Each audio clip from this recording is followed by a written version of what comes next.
Well, the sound of that Gestapo music means it's time for Mainstreet, except it's Mainstreet starring Gary Allen, and you've already perceived I am not Gary Allen.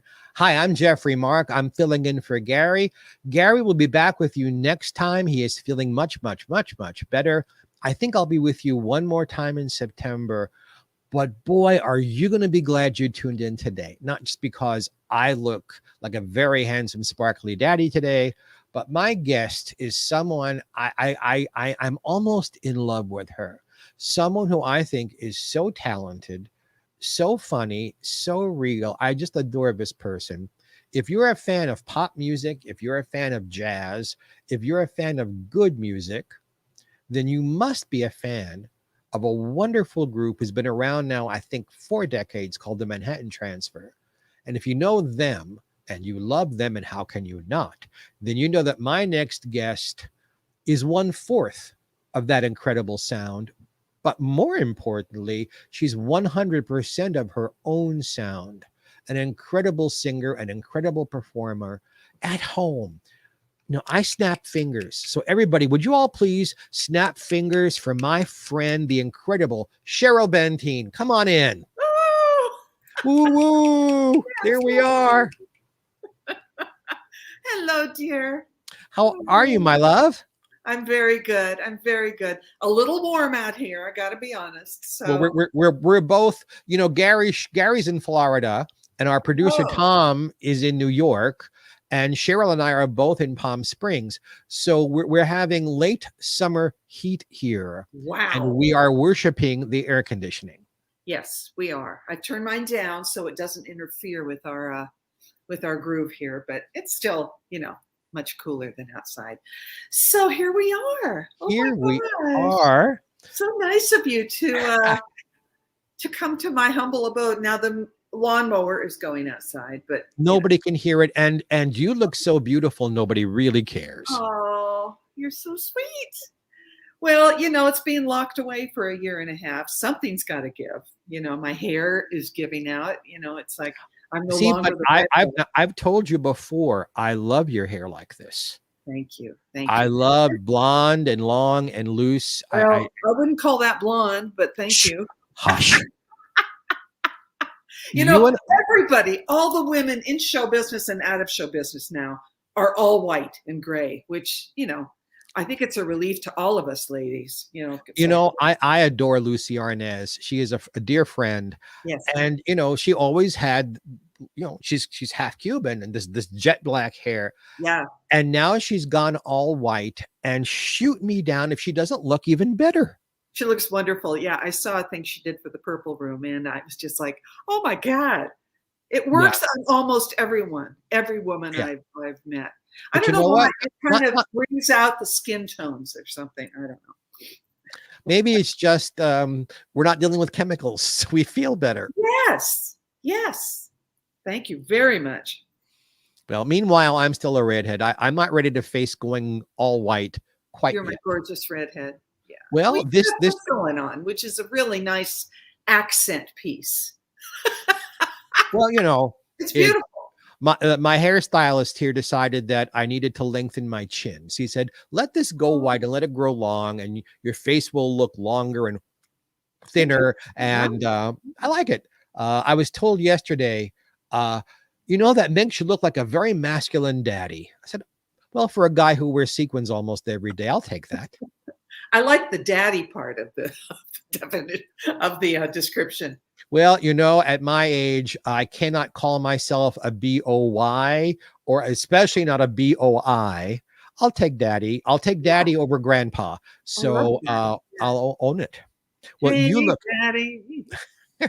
beat me, daddy, 8 to the bar, and I'll pay you I'll pay you an extra 100. So,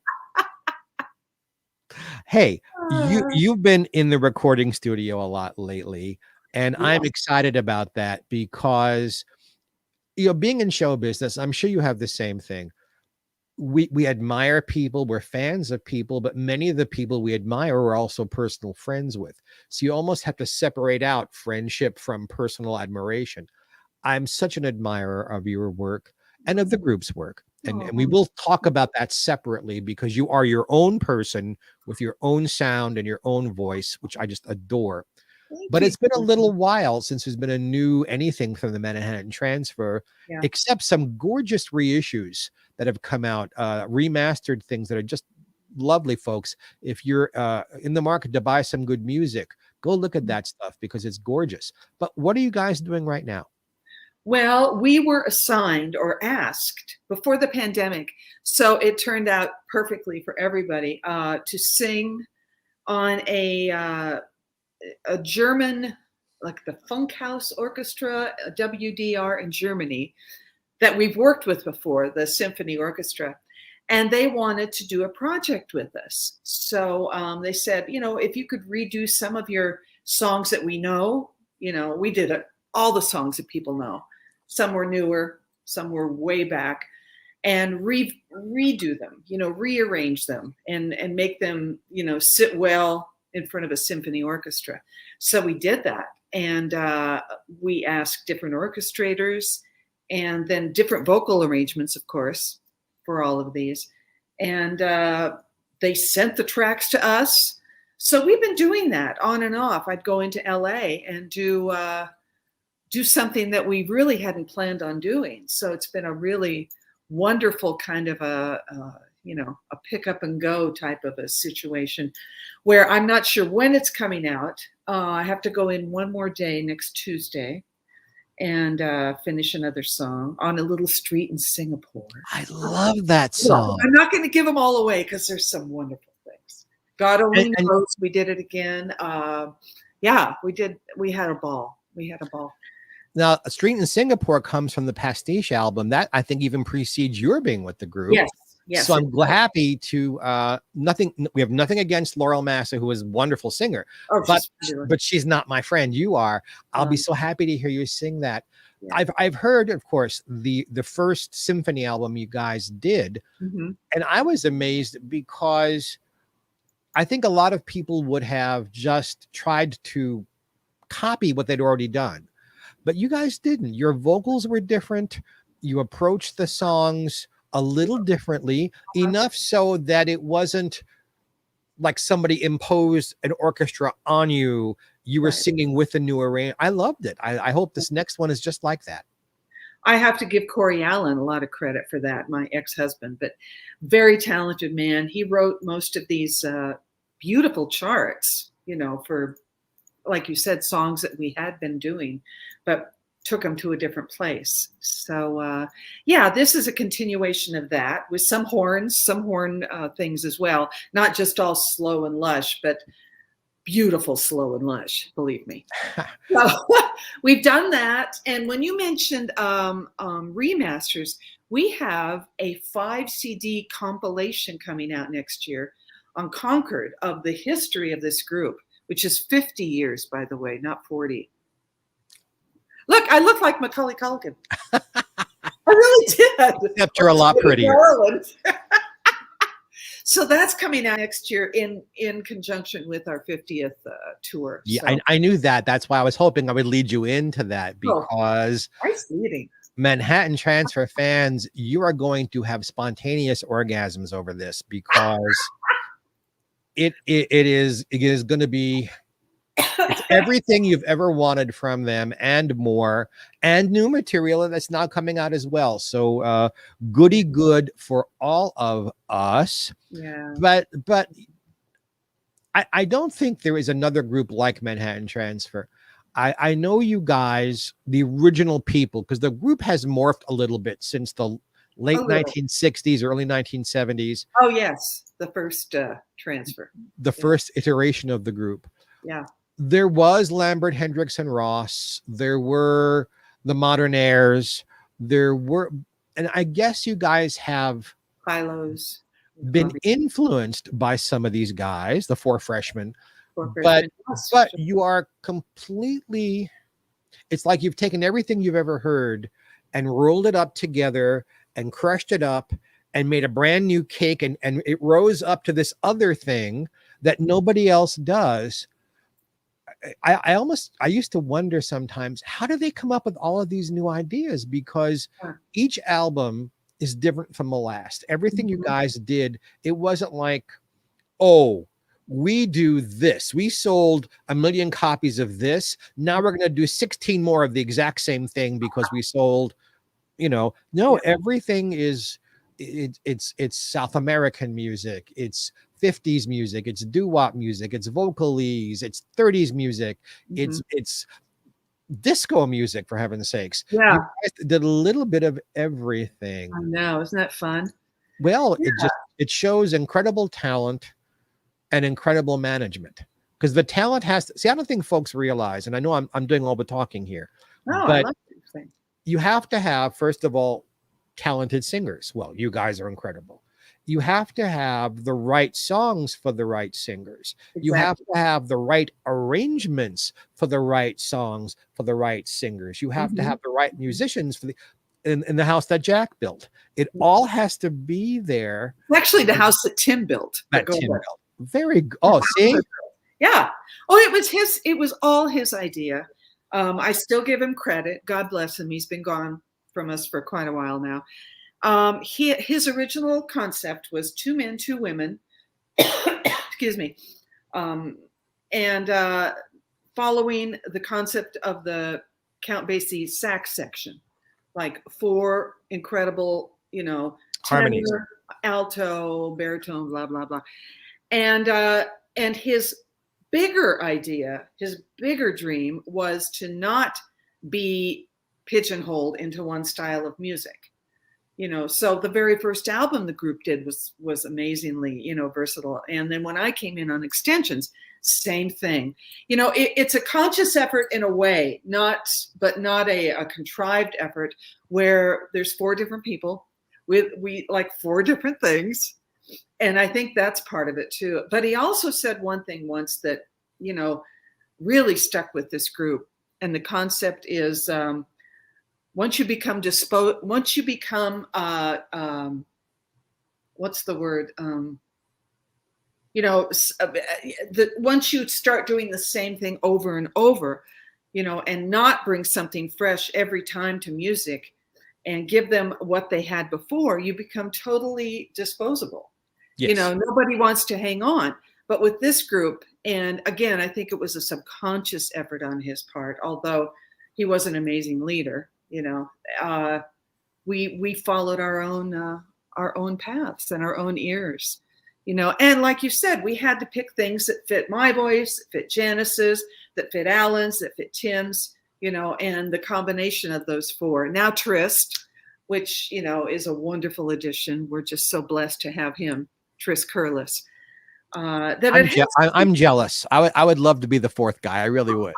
You could be the fifth Beatle. I mean, the fifth transfer. Anytime, my dear, anytime. Of the big hits. That's kind of what happened, and it continues to happen. I mean, we do concept albums, but we still bring in our favorites, Of course. Yeah, so it's still a wonderful democracy, sort of. You guys had a lot of hits. Boy from New York City and Twilight Zone and Birdland and Speak Up Mambo. I could go on and on. Four Brothers. Is there a favorite for you that like you never get tired of singing? Oh, well, this is my stock answer, but it's the truth. The one that I love to do, but is the most challenging, which I also like, because when you're doing show after show after show after show, there's some songs that you just go, did we just do that song? It'll come out of another part of the brain that is on such an automatic pilot. But for me, the song that is a constant challenge is Birdland, because it covers so much music, and it's such a larger than life piece. And it's long. And it's long, and it's high, and it's medium, and it's got vocalese in it. And so for me, it's always a challenge, a good challenge, so. I guess it would be more recently, I love doing Cantaloupe, which is on the Junction, which, I brought into the group with an idea of, well, let's take Cantaloupe Island, let's take this rap version and let's make a song out of it. And I presented that to Mervyn Warren, who was our producer, and the group kind of went, oh, when I told Merv, he said, yes. So he took the rap and made it melodies, made it a melody, which is like insane. So we did that, which is wonderful. I guess it would be rude of me to ask you, is there something the group does that you think to yourself, if I have to do this one more time, I'm going to cry? Sure, of course there are. Would that be rude though? That's what I'm asking. So there are a couple of things like that. Yeah, and because we have so much music, a lot of the times we give the same, the same songs to the audience, that the songs they want to come in, the songs they signed up for and paid for. But sometimes we'll just go, let's put that one over there, bring this one in for tonight, and it keeps us somewhat fresh, I mean, after a year and a half or almost 2 years of not singing, everything's going to feel fresh for a while. So that's going to be kind of fun. So there is the Cheryl Bentyne that is the star with the Manhattan Transfer. And then there's the Cheryl Bentyne that is a pop star on her own. Let's talk about pop. I'm not a pop star.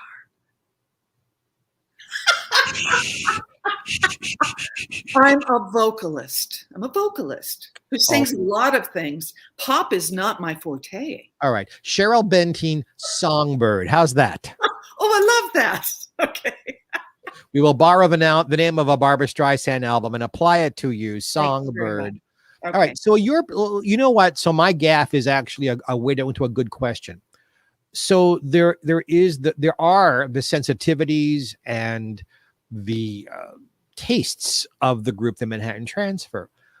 Let's talk about yours. Let's talk about your tastes, things that you as a solo artist like to sing that maybe our friends who are watching wouldn't know about you. So what are some songs that like get you excited that you'd like to either record or perform? And we'll talk about your upcoming gigs in a moment. But what gets you all hot and bothered about music? I've been recording solo for many years. I've got about 10, 11, and some of them were from Japan, a Japanese label entitled, King Records. And then Telarc bought them, and then Concord bought them. So they're out there in the void somewhere. They're on YouTube, they're on Spotify. I have a good Spotify number, by the way. So those came and went, and a lot of them were standards or theme, Gershwin, Cole Porter, and the latest one I did was Stephen Sondheim, and they were all really wonderful. But then after the pandemic, we've all had time to sit and ponder and look at our life, right? Or all of our hats in your case. Yes. And I thought, my voice has changed. My life has changed. I've gone through a lot of, personal issues and challenges and joy and everything like went up on a wall. It's like my whole life was like appearing to me. And I thought, what do I really, really want to do? So your question is so relevant right now for what's going on in my life.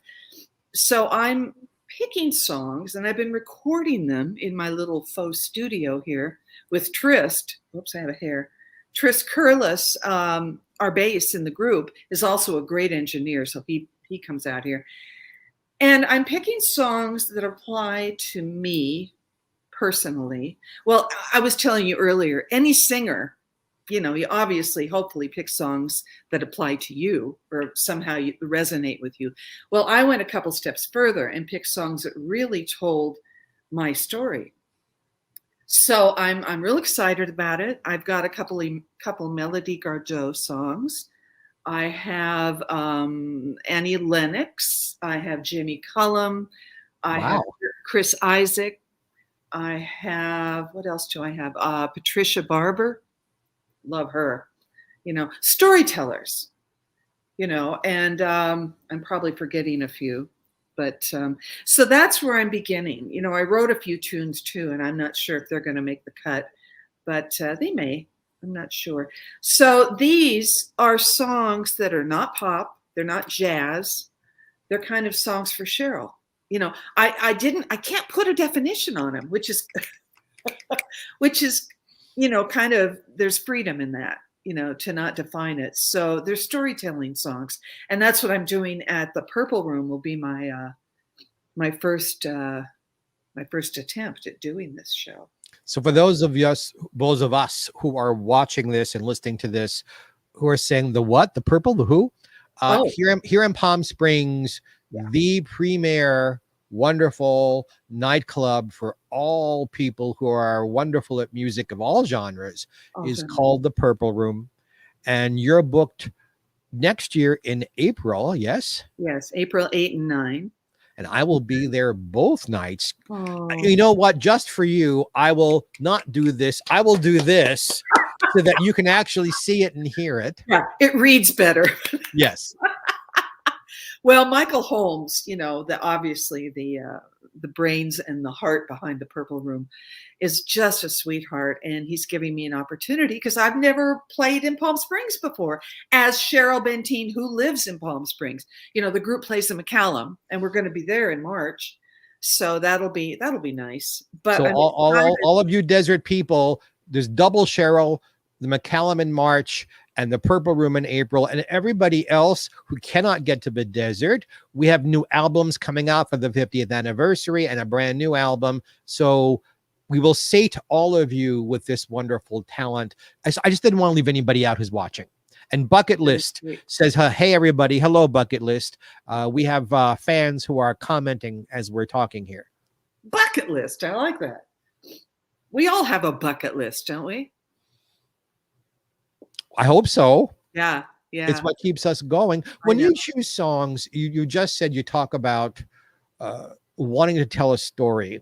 Do you ever choose a song because, I can do some nice soprano riffs with it, or it fits my voice well, as opposed to I like what the song says? Well, very good question, because sometimes I've picked a song here and there for live or for recording because I love the song. And then I go to sing it, and it's like, oh, this is not my song. Yeah. I can sing it, but something just is missing, in terms of where it comes from. So that's happened occasionally. But yeah, hopefully these are songs that resonate. Sometimes I'll go up there in the high area. But what I love about doing solo work is I get to use my lower register, which I love because I've been singing double high C's for 43 years. Thank you very much. And I'm not going up there anymore. my fans ask me for two songs that I just cannot sing. I cannot sing Lullaby of Birdland. I don't care what key you put it into. It just doesn't fall well in my throat. It's all over the place melodically. Yeah. It's a great song. I would love to sing Lullaby of Birdland. It's a great song. And also The Lady is a Tramp. It just... Really? I bring nothing new to that song that I feel like I'm not just walking through it because someone's asking for it. Yeah. If I can't bring myself to it. So those two songs my fans ask for, it's like, you're going to have to just be satisfied with the songs I sing well. Because if I don't sing it well, I'm not doing it. Yeah, it's not resonating for you. And that's another point about doing standards. Early on I did them. And I picked songs I loved, and they were successful in Japan. And the first album I did for King Records that Bob Woods bought for Telarc, for some reason, I picked the right combination of songs. I mean, they were standards. So they were kind of, they were basic and easy. And I didn't try and, reinvent the wheel, because I was also teaching students, and I would say, look, you have to love the song. You have to respect the composition and the composer and the lyricist. And then you can take it for a ride if you want to. But, I'm not really a scat singer. I'm a vocalese singer. I sing vocalese, forever. I love vocalese. But scatting, I really don't. I haven't coached with kids because they think that that's the thing to do. And it's really not. It's a very specific talent. You're either very good at it or you stink. Yeah. And I'm very happy. I'm a good scat singer. I've never professionally done vocalese. I've sung along with you guys at home, but I've never on a stage done it. I have no idea if I'm good or bad at it, but you guys are so good at it. Why bother? I know. Well, and no other vocal groups really do it. Maybe one or two in different genres. New York Voices have done some. I think Yeah, there's college groups all over, young groups that do some because art. of you guys, I know. because of your influence. I know. I love that about us. I didn't do it. You know, the first time I heard the group, I played, what was it? I guess it was the first album. No, it had to have been Pastiche. Four Brothers, whatever Yes, record that was on. pastiche. And this is before I auditioned, before any of that. And when I heard that, I was like, what in the world? I had never heard Vocalese.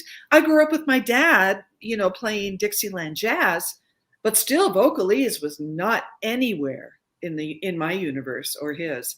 So when I heard that, I just flipped and have loved it ever since. You know, I love it because it's a set song within a song. You know, Yes. so you're playing you know, whatever. Body and soul, and all of a sudden, Oh my God. Well, that was, yeah, that's like the pinnacle of Vocalese. But just taking a song people know and then breaking out into this new melody, it's really exciting. And of course, we had Jon Hendricks at the helm, so he wrote all of these, but not all. You know, Alan writes great ones. Janice wrote something for Chanson d'Amour in the middle of Chanson d'Amour that we re-recorded. So we all have, you know, kind of dabbled, but Jon Hendricks was definitely the you know, leader. it's a strange thing. You guys have, through the years, covered songs that were introduced by somebody else. In Mhm. some cases, having like "Boy from New York City" and "Chanson d'Amour," Right. and you do them better than the originals, which always floors me. Yeah. I heard "Chanson d'Amour" the first time through the transfer, and then I looked up the original. And I've told you this when we've gotten together personally, that they're the original couple who did the song were corny as hell. Yeah. From And for those Vegas. of you They were from Vegas. for Yeah. those of you who don't know the song, and I won't sing it, but it goes "Chanson d'amour," and then a male voice goes Ta-da. Jimmy Durante. but the guy who does it, the original guy, not the transfer, but the original guy, they were on a variety show on television in the 50s, and he leans in, almost pushing the woman out of the way, and goes "ta-ta-ta-ta," and it's like, yeah, Jimmy Durante can do that, but I think you should step back. I've never seen that. I'll show it to you. Oh my God. It's That's terrible. hilarious. It's Yeah, terrible. I know. But you guys do it so well. Were you surprised at how well received Twilight Tone was? Because that's a way out concept. No, I wasn't, and I'll tell you why. It was Alan wanted to do it, Alan Paul, my partner, and Jay Graydon, our producer, and they were fiddling around with it in the studio. And at one point, I hope I'm telling the story right, Jay Graydon said, well, anytime a musician is in the studio and gets to a weird part of something, they all go, me, me, me, me, me, me, me, me. Yes, that's true. And, yeah. And then Alan said, you know, it was Alan's concept to make it a song that we could sing, you know, like a disco, because that was the era of the disco.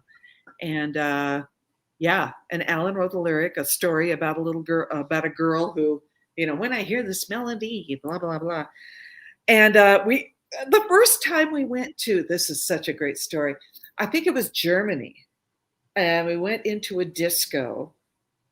We walk into the disco, there's smoke and everything in there. You know, discos were huge then, and they were playing it. They were playing Twilight Tone when we walked in, and we were like, oh my God, it was so surreal.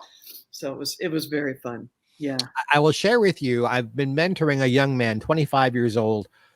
He wants to be an animator, but he also is very much into music. Uh-huh. And I thought he would appreciate hearing it. And I played him Twilight Tone, and he was like, you know how a dog like does this thing with their head, like, I don't get it. And then he went, this is the best disco song I've ever heard in my entire life. Because the 25-year-old has disdain for disco. He didn't live through it. To him, right, Gary Allen, who is at home feeling better, tells us that we are both great and thanks us. So continue to feel better, Gary. Feel better, Gary. Yay. Nice to virtually almost meet you. Yeah. Oh, I did. So I didn't tell you on the same subject. Twilight Tone is on the symphony record. Vince Mendoza did the chart, who did the Joni Mitchell, Both Sides Now, Bjork. He's the most amazing orchestrator. And so he did kind of a little tip of the hat to Bernard Herrmann within this. So it's really, now it's like it's panoramic. So I can't wait to hear that. Hey, you know what? Yeah. Both Sides Now. I'd love to hear you sing that. Oh, I did. I think I recorded it on one of my Japanese records. No, I think it's Songs of Our Time. I'm dropping a seed that maybe in April you will sing that song. I'd love to see you live sing that. Both Sides Now has always resonated with me as the lyrics resonate. It's a beautiful story. Yeah, yeah. And it's You've heard her version of it with Vince, right? Yes, I've heard the original and the later. Just mesmerizing. I can't touch that song. Sweet of you to suggest it, but that's one of those songs where I go, ooh, it's just perfection. Both of her versions, early and recent. So yeah, just listen to that, and then I'll wait. I will change the subject for you. No, it's okay. I'll get you out of both sides. I'll get you only into one side. I do have two sides, by the way. Yes, my right and left brain are always at war. I just don't know which one's going to win. That's why you're a musician, because all of us, it's left and right and right and left. Yeah, yeah. You said to me several years ago, we were talking about Ella Fitzgerald, and you had mentioned How High the Moon, and that listening to How High the Moon and seeing the risks Ella took gave you the courage to take risks and not worry about screwing up. Well, lovely sentiment at the time. I mean, you can't, no one can compare to Ella. Her abilities, she knew where she was going. She had it. I know for a fact. I choose to believe she had it all preconceived in this enormous, encyclopedia of music in her head. All the, Count Basie, Duke Ellington, they all were mesmerized by this woman. So she teaches all of us singers a lot about taking chances. But I've never heard her sing a wrong note on any record. We had the thrill of singing that with her in the Grammys.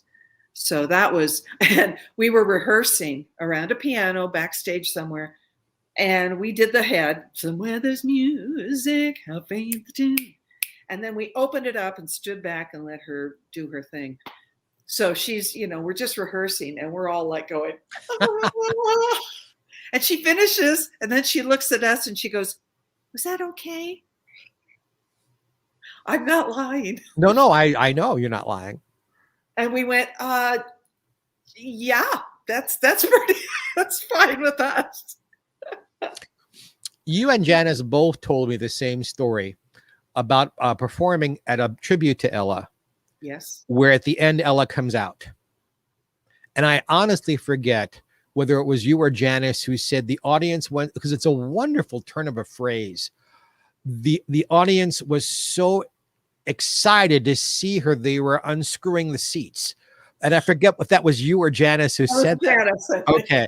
But boy, I love that concept. So excited they were unscrewing the seats. Yeah, it was amazing.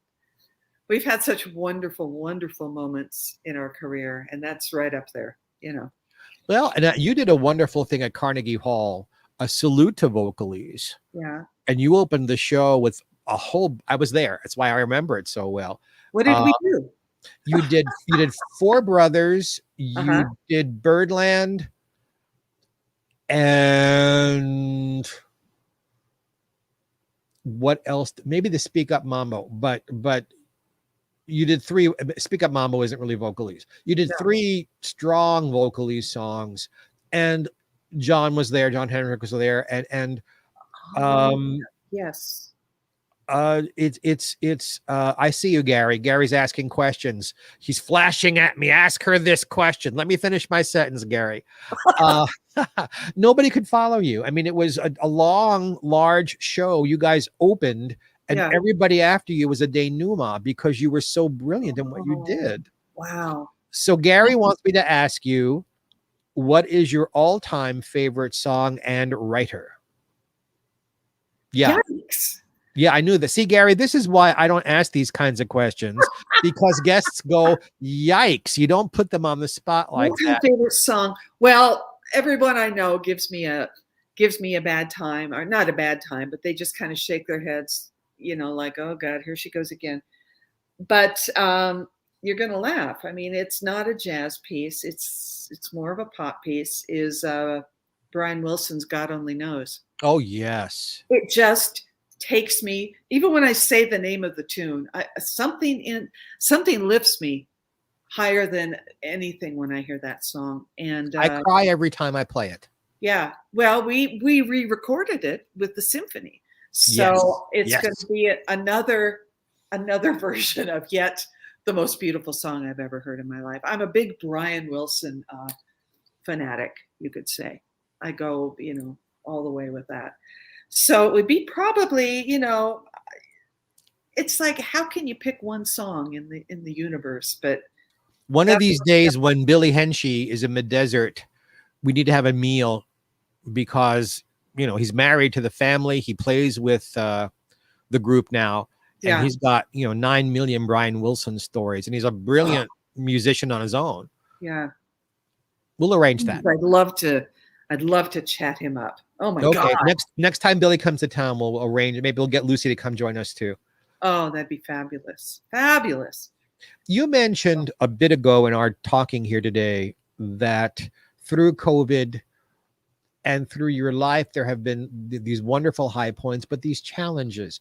Do you want to talk about some of the challenges and maybe inspire some people who are watching us who are facing either divorce, unhappiness, illness? You're a survivor. I'm a survivor. It's one of the things we have in common. Right. I don't want to, I know the issues. I don't want to bring them out unless you do. So do you want to talk a little bit about how you have survived the hardships in your life?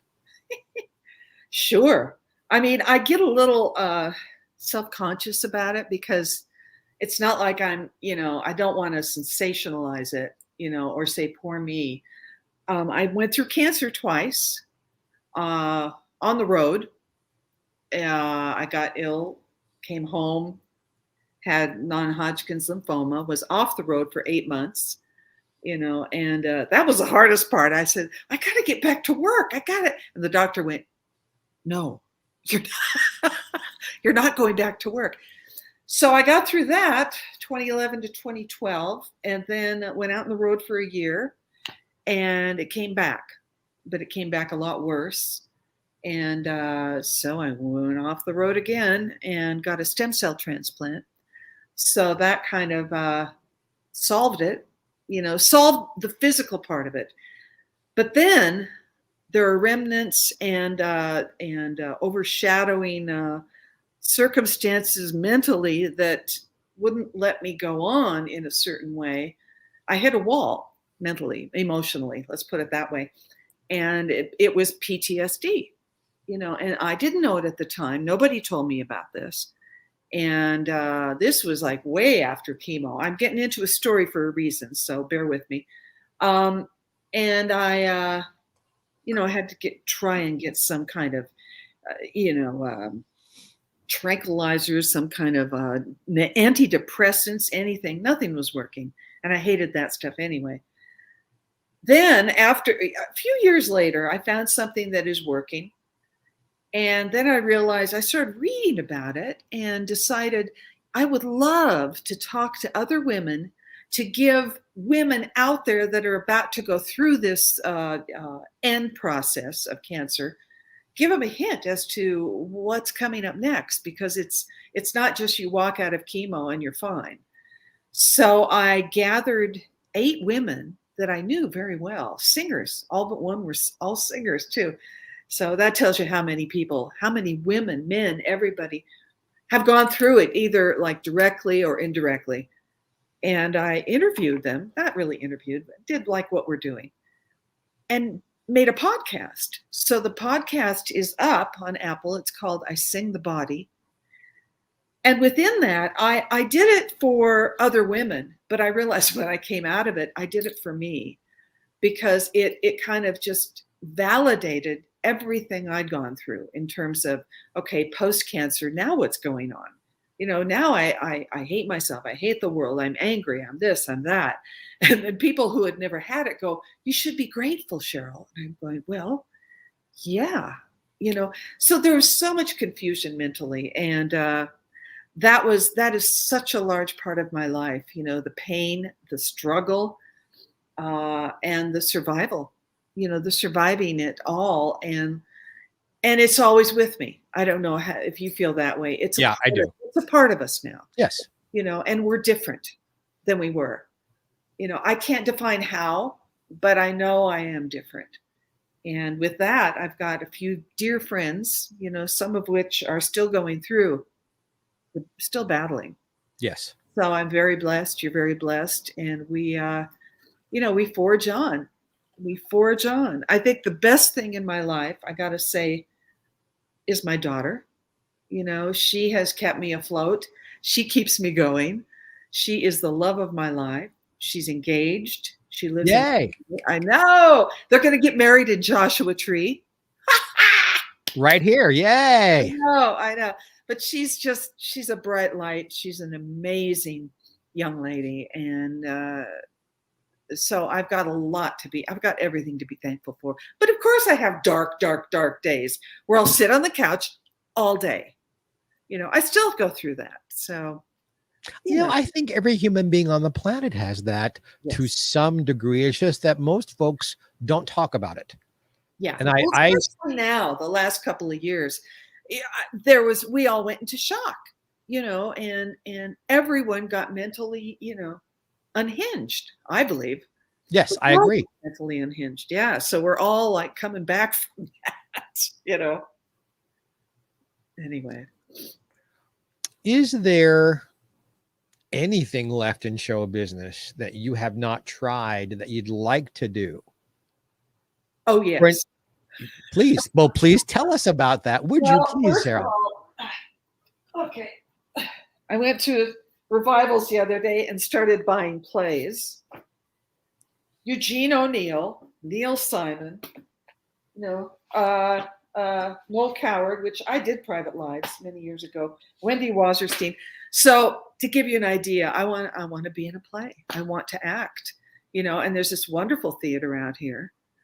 So that's definitely, it's always been a dream of mine. I always wanted to be an actress first, and did some theater, did a couple of extras in movies, and just for me, just to see if I can still do it. I believe, singing is an offshoot of acting. You just put melodies to it. Well, it's funny that you say that, because I asked myself that same question, because I'm getting asked that a lot. Are Jeff, you? you've done Jeffrey, you've done so many things in show business. You've done this and this and this and this and this. What haven't you done? And my first thought was, I have not done a non-musical play since I used to do summer stock, and that's a very long time ago, children. And I would love to do a play, or even do a musical play, because I haven't done one of those in a very long time either. Before Joel got sick, Joel was my partner who died 2.5 years ago, for those of you who don't know what I'm talking about. And we were going to do a male version of Hello, Dolly, where Dolly is a man, and I was going to do Dolly, and he was going to play Horace Vandergelder. I love it. I've always thought that would be a fun thing to do, or to have Horace be played by a woman and have Dolly be played by a man, and sort of not disrespect Michael Stewart's words or Jerry Herman's music, but give it a new dimension. Yeah, why not? Do it. Well, do it with me. Hey, let's do it. Let's do it. This town is ripe for theater. It's coming back, slowly. I always thought I wanted to do the vagina monologues. Maybe I do. I don't know. Or make it a musical. Make that a musical. There's so many ideas. Well, I sing the vagina electric, You gotta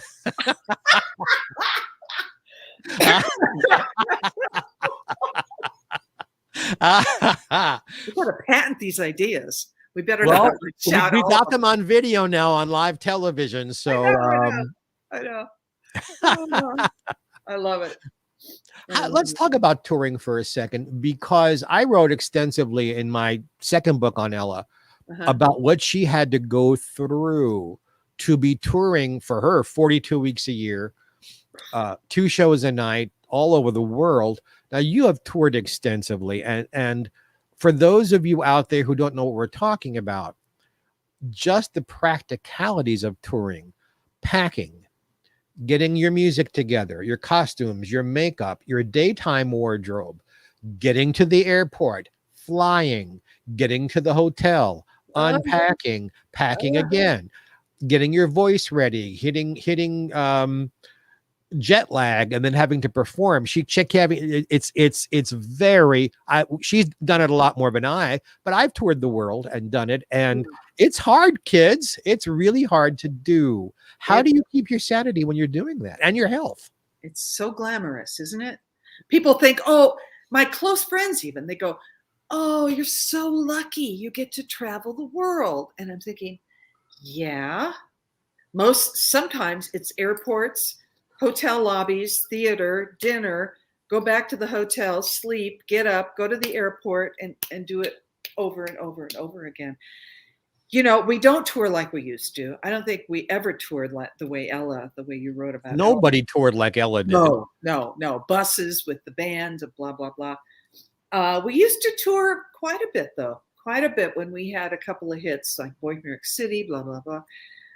But now it's more difficult. I haven't gotten on a plane yet, so that's going to be interesting. Yeah, me neither.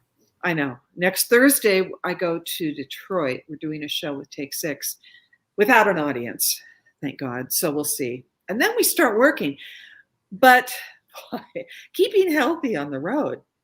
I'm the one in the group that, I don't hang out at the bar after the shows. And I go to my room and I kind of just cocoon. And I have to just hang on to my energy and my mojo while I'm in my room, because the next day we're doing it again. So I've been very lucky that I've not lost my voice, maybe once, but yeah, I never have either so far. Yeah. Well, you sing right. You're singing from the right place. You're using your body, you're resting it, a lot of water, so that helps. All of that helps, but it's really hard work to keep all of that together, to bring it on stage for an hour and a half. Everything that goes into that is massive. Tim used to say, I get paid to travel. I get to sing for free. I love that. I know. Because it's hard. It's really hard work, and it's hard on your body. Yeah. And there's not a lot of recovery time. You got to get off the plane and get ready to perform. And that's all there is to it. Yeah. It's, and we're getting older. We're not getting younger. So I think coming up for the 50th next year, it's going to be more specific theaters rather than, 5 days in a row of shows, right. So that's going to be better because, opera singers, they have to stop. Their voices those little muscles are going, no, we're done. They don't go into their 70s or 80s, do they? I don't think so. No, I think Beverly Sills singers, but well, Beverly Sills retired from opera in her late 40s because yes, that's who I'm recalling, So yeah, and all the styles that we sing. It's not like we just go out and sing mellow jazz songs. We do Birdland, we do Twilight Tone, we do Trickle Trickle, we do Cantaloupe. We have a lot of hard hitting songs that require, as she clears her throat, that require good voices. Even something like Killer Joe requires stretch. Yeah. We're Are all you over the place. Yeah.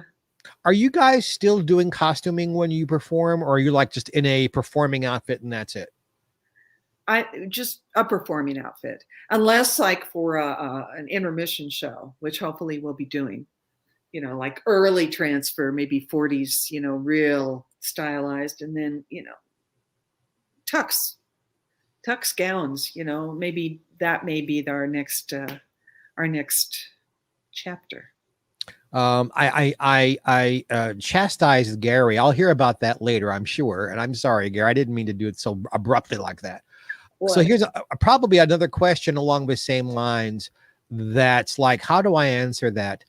When you have a group as tight knit as yours, and your leader gets ill and passes away, there had to have been a discussion. Well, do we keep going? And if we keep going, how do we keep going? And with whom do we keep going?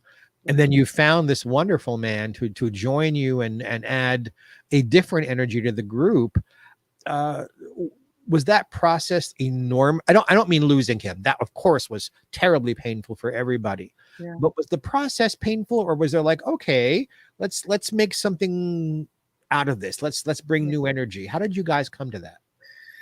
Well, it was a slow building process. We saw it coming. Tim had gotten pretty ill and had been off the road for a bit to get a back surgery. And we needed someone to just fill in until he got well. And I called Claude McKnight from Take Six. I said, we need a bass like tomorrow. We need someone quickly. And little did we know, and I called Trist Curlis. I had remembered him. He was a sound man. He's a sound man too. He's done Pentatonics, Straight No Chaser, worked in LA a lot. And I called him, not even realizing, he was also in a vocal group called Impact. And he knew a lot of our music. And how lucky is that, right? So he showed up literally, on the spot when Tim got ill. And then Tim came back, and then they hung out a bit together, Tim and Trist. And then when Tim got very ill, we called Trist and said, we need you. We had actually, the night he was taken to the hospital, we were in a town in New York. I don't remember the name of the town, where they made Corning ware. What? Oh, Corning, probably. Corning. I was about to say hello. That's what's going on here. Oh, I've got Tupperware in here, not Corning ware. Yeah, so that afternoon, he was taken to the hospital. That's the last time I saw him. And Trist, we did a trio show that night. Never done that before. The manager of the theater came out and kind of explained and felt bad for us. And the whole audience was kind of in shock, as were we. So, of course, it was the most tragic thing this group has ever lived through. And thank God for Trist, because he came in, terrified, I'm sure, but this new energy coming in, a new kind of a sound, bringing different aspects to the sound of the group. And again, knew a lot of our material. So I don't know anyone else that could have done that, and he's been with us probably 6+ years now, and he's wonderful and marvelous. And let's give him some snaps just because he's wonderful. And what a thankless job replacing an irreplaceable person, and yet doing it with grace and style and incredible talent. Yeah. Nobody can replace Tim. Tim was he was an icon of the group. He really was. People knew him. He knew his voice. He's the kind of guy who would go in the studio and do like a solo spot on first time. And we'd look around and go, oh my God, he got it. And that's just the kind of singer and the dedication he had, as a singer, dedicated so strongly to the music, more than anyone I've ever known. So we're a group, we're still a group. We're still going. Yay. You brought up something I've always wondered about as far as your wonderful, wonderful albums. Now, today, of course, I know better. When I was a youngster, I just assumed everybody who recorded an album, you did it live with the band, all of you together at different microphones, and it all happens together. at once, like Ella did. Ella never went in after the fact and recorded over herself. Sinatra, except once. Really? She did one pop album in 1969 of Motown and pop rock stuff. And that was something where it was just Ella and piano, and then it was layers of other stuff brought in. Were any of your albums recorded as one piece, or was everything done in pieces? Well, when you say one piece, I'll tell you how, when I came into the group, I think probably the whole, the whole length of this group, the band has always been put on first, the orchestra, the band.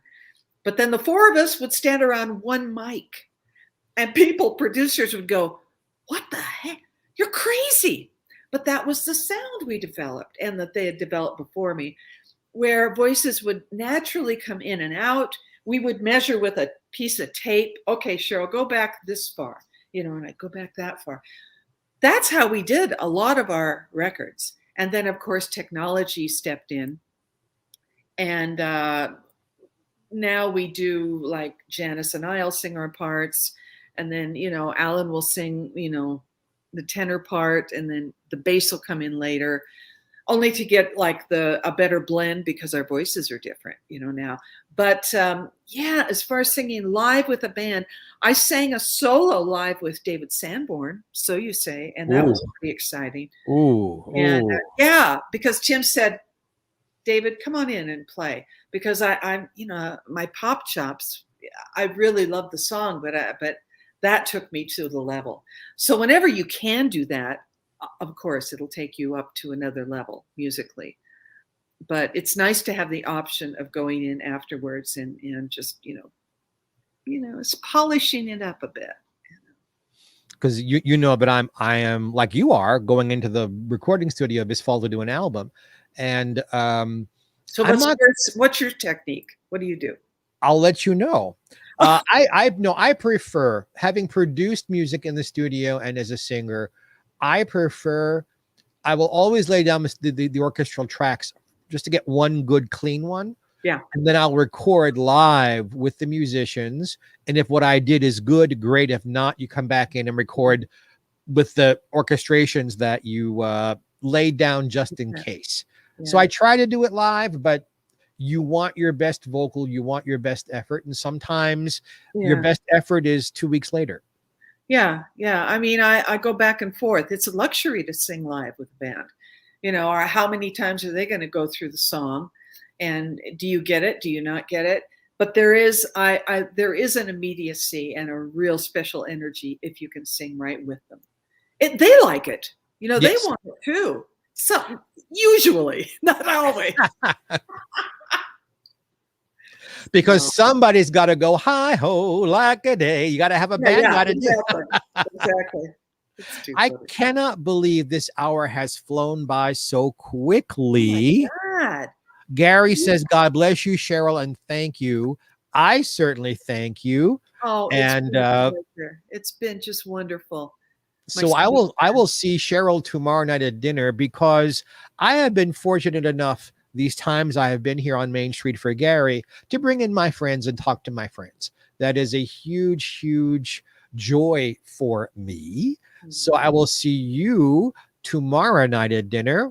Yes. I'll see the rest of you guys in September, when my guest will be Mark Sudak, who is a wonderful, dear friend of mine, perhaps the greatest historian about Frank Sinatra and an icon of radio from all over the country. So Mark and I will do an hour in September. I love you, my dear. You are a wonderful, wonderful friend. I love you. I love you, Geoffrey. See, my day is made already, and I've only worked for an hour. So we hope that this hour made your day as well. And as you know, I always say to all of you, I love you. God bless you, and have a happy